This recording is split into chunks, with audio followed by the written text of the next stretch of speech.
Hey guys, how's it going? Welcome back to the channel. Now I know we've got my M140i again and I've done quite a few videos on it, and I know it's another M140i video. However, what I've done with this car is I've given it the Motechstance. Now what that essentially means is it's dropped and it's a little bit wider as well. Now you might remember I put on a Bluespark box a few weeks ago on this car, and when I went around that drive I did say that it needs those spacers, and perhaps I was going to think of getting it dropped, and that's exactly what I've done. So in this video what I'm going to give you is an honest view of how this car actually rides and how it compares to how the car was before, and whether the Motechstance is a worthy upgrade. So come on guys, let's go and have a look at the Motechstance. Now before we dive into this video, I'm going to show you a clip of what this car looked like before it was lowered and obviously widened, and then I can show you exactly what I've done to the car.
So guys, the car now looks more purposeful on the road.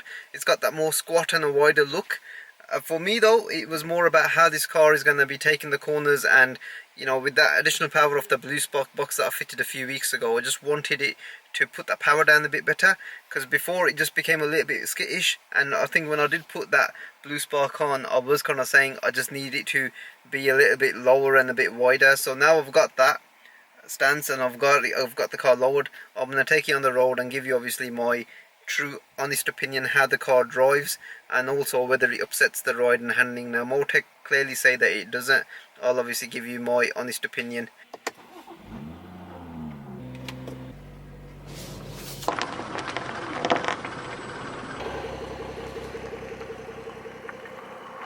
So just to give you my first impressions of the Motechstance and the new setup, I've had the springs and the spacers now fitted for about a week, and as soon as I kind of drove away from Motech, the first thing that I actually noticed was that the ride was a little bit firmer.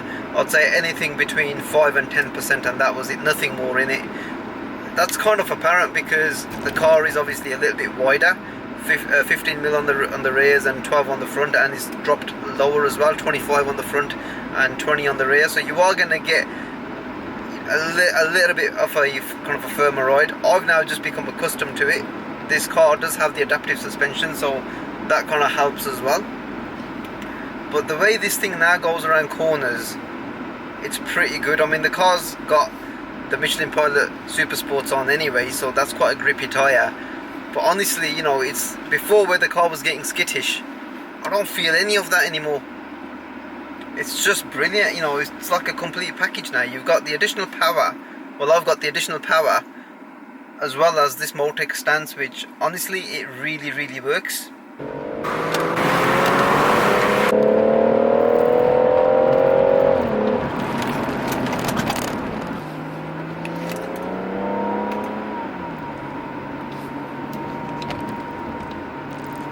So guys, the way this car now actually handles these corners, it's near perfect. That drop of 25mm on the front and 20 on the rear, and the way the car's now been spaced out, near perfect. I mean, it really takes these corners really well now. It's how the car should have been in the first place. I mean, the ride is not like really like awkward or hard, or you don't feel every single sort of jolt in the road. It's quite compliant. I can't really tell any difference between the stock ride and the way it rides now. Maybe I've just become a little accustomed to the way it rides now. I've, you know, obviously having the car now for about a week with this kind of a setup, but it is, honestly, it has transformed the car.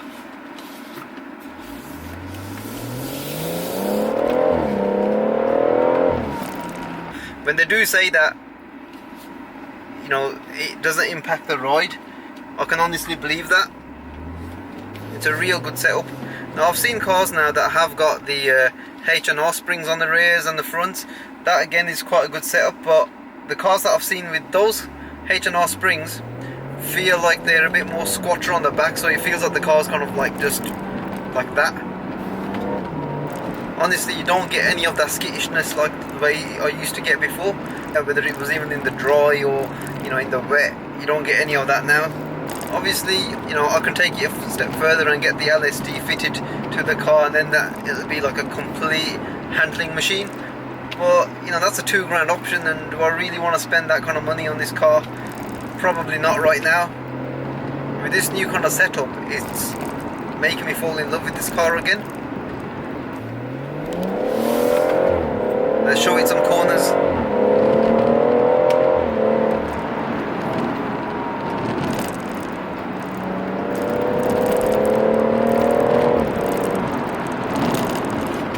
It's able to put the power down on the road and keep you in motion without having to kind of ease off around the corner.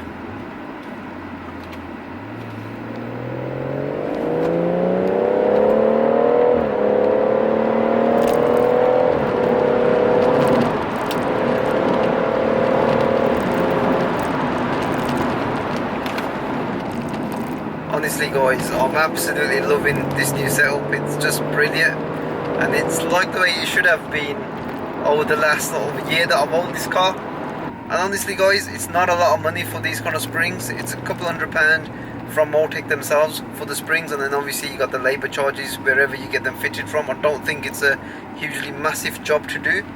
You know, if you're a bit kind of handy yourself and you can get your car jacked up and you've got the right tools, you can probably do it yourself. But, you know, I'm not that sort of technical minded when it comes to ripping my car apart, so I'll let the guys at Motech just do it. And honestly, it's a worthy upgrade. If you've got some cash that you kind of want to pump into the car, or you want to do something to it, then that is probably the best kind of starting point. Get the car lowered, get it a little bit wider, give it that stance, and the rewards for that around a country lane or possibly even around a track are immense.